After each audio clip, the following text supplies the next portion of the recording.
जो कि पोल खोलती है अरविंद केजरीवाल की।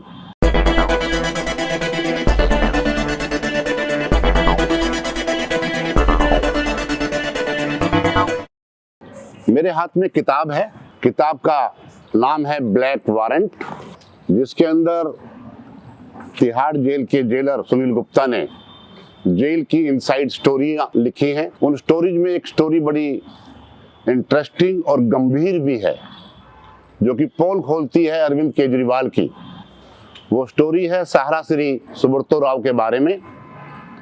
सुब्रतो राव, आपको मालूम होगा, सुप्रीम कोर्ट के आदेश से उन्हें तिहाड़ जेल भेजा गया था।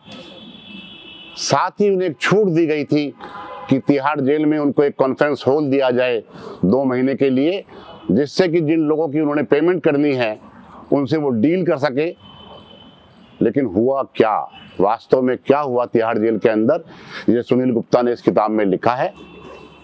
हुआ ये कि वहाँ पर उस कॉन्फ्रेंस हॉल के अंदर खुलेआम दारू पी जाती थी, बहुत सारी महिलाएं आती थी, और जो सुपरिटेंडेंट थे मिस्टर आलोक कुमार, उनकी सह पर यह सारा कार्य हो रहा था।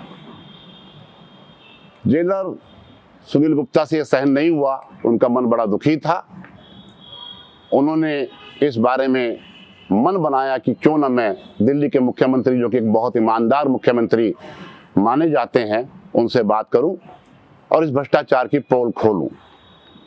उन्होंने अपने मित्र वकील राहुल मेहरा के माध्यम से अरविंद केजरीवाल से मुलाकात का समय मांगा, और उनकी मुलाकात हुई अप्रैल 2015 में। अप्रैल में जब मुलाकात अरविंद केजरीवाल से हुई तो सुनील गुप्ता ने उनको बताया कि सर, जेल के अंदर बहुत भ्रष्टाचार है, नियमों की अवहेलना हो रही है, और एक ऐसा तंत्र कार्य कर रहा है जो कि जेल के अंदर जो बड़े बड़े कैदी हैं उनको सभी सुविधाएं दी जाती हैं, यहाँ तक कि जो सुपरिटेंडेंट का कमरा है उसके अंदर लड़कियां भी सप्लाई होती है।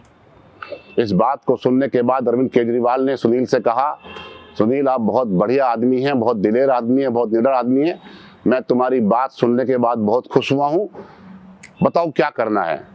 सुनील गुप्ता जी ने केजरीवाल से कहा कि सर, मैं चाहता हूँ कि सुब्रत राव और अन्य कैदियों को जो वहाँ पर सारे सुख भोग रहे हैं उनको पकड़वाया जाए।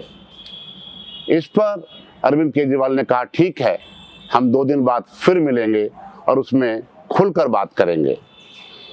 सुनील गुप्ता 2 दिन बाद जब मिलने का समय मांगा तो उनको समय नहीं मिला। उन्होंने दोबारा राहुल मेहरा से कांटेक्ट किया, और राहुल मेहरा ने केजरीवाल के जो पीए हैं विभव के माध्यम से संपर्क किया, और रात को लेट नाइट उनके घर पर सुनील गुप्ता की मुलाकात हुई। इस मीटिंग के अंदर जेल मंत्री सत्येंद्र जैन भी थे, राहुल मेहरा थे, उनका पीए था, अरविंद केजरीवाल थे, सुनील गुप्ता थे, और वहाँ पर पूरी बात उनको बताई गई कि किस प्रकार से शराब खुलेआम चलती है, बाकी अनैतिक कार्य होते हैं, किस प्रकार 5 स्टार से खाना मंगाकर खिलाया जाता है, और साथ ही पैसे का बहुत मोटा लेन देन वहाँ चल रहा है, और जो वहाँ के सुपरिटेंडेंट हैं वो उसमें मिले हुए हैं। अरविंद केजरीवाल ने कहा, सुनील क्या तुम्हारे पास कोई सबूत है? तो उन्होंने कहा, सबूत तो मैं खुद अपने आप में हूँ, जब मैं आपको ये बात बता रहा हूँ तो सही बात है, मैं चाहता हूँ कि आप वहाँ पर रेड कराएं। उन्होंने वहाँ बैठे सत्येंद्र जैन से कहा, सत्येंद्र जी रेड की तैयारी करो, कहीं ऐसा ना हो जाए सुनील कि हम रेड मारें और वहाँ कुछ ना मिले। तो सुनील गुप्ता ने कहा कि सर, रेड का नेतृत्व मैं करने को तैयार हूँ, आप रेड का प्रबंध करो, सबूत भी मिलेंगे, लेकिन रेड शाम को करना, रात को करना, जिससे कि वहाँ पर जो शराब की खुलेआम छबील लगाई जाती है, सभी लोग बैठकर शराब पीते हैं, वहाँ बाहरी लोग भी होते हैं, वो सब पकड़ में आ जाएंगे। अरविंद ने कहा ठीक है, 2 दिन बाद रेड करते हैं।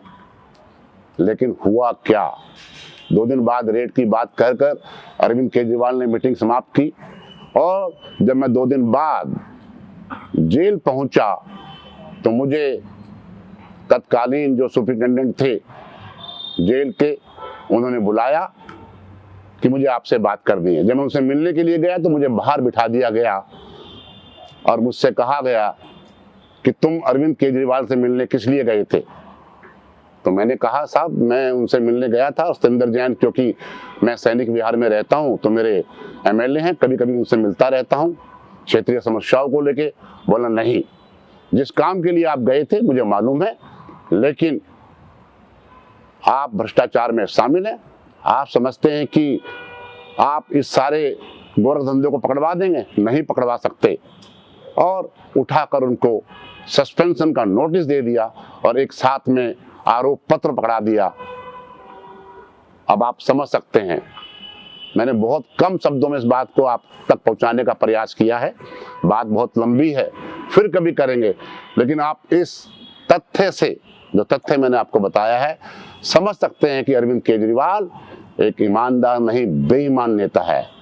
केजरीवाल रईसों, उद्योगपतियों और ऐसे लोग जो कि जनता को लूटने में लगे हुए हैं, जिन्हें सुप्रीम कोर्ट ने सजा सुनाई है, उनकी मदद करते हैं। साथ ही ये सारी बातों का जिक्र मैंने इसलिए किया है कि अभी भी अरविंद केजरीवाल कहते हैं कि मुझे गलत फंसाया जा रहा है।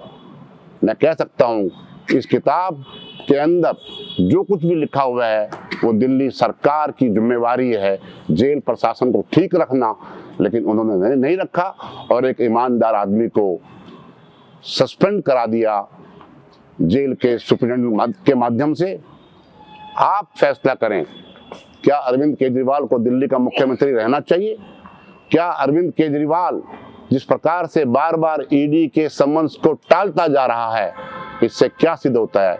इससे सिद्ध होता है कि सत्ता के लिए अरविंद केजरीवाल कुछ भी कर सकता है। मैं जो कहना चाह रहा हूं उसका मतलब ये नहीं कि अरविंद केजरीवाल ही चोर है, बाकी भी नेता चोर हैं, उनकी भी हम कलई खोलेंगे अपने अगले अंक में। इस अंक को आप देखिए और कमेंट जरूर किए। आपका बहुत बहुत धन्यवाद।